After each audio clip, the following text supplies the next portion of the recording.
all the hard work and time that you have spent completing your first oil painting, you'll want to make sure that it's protected. The easiest way to protect your oil painting is with varnish. It is recommended to wait between 6 or 12 months before varnishing an oil painting, but the time it takes to dry is dependent upon a number of different factors. Oil paints dry various degrees of gloss or matte, which can slightly alter the original color.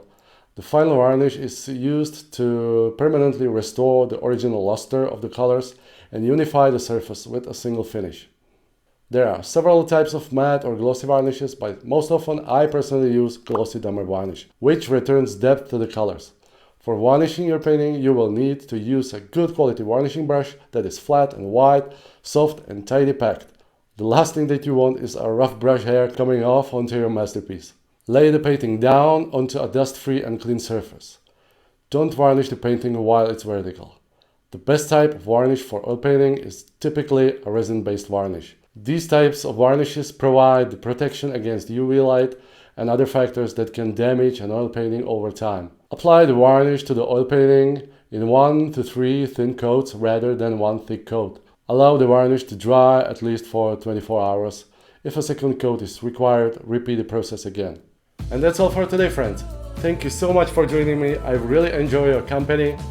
To make it easier for you to start with oil painting, I put the links to all materials that I recommended here down below. You will find the links down below in the video. If you like this video, then please click the like button for me. And if you want to come back for more and see more of my new upcoming painting videos, then make sure you're subscribed and click that button for me.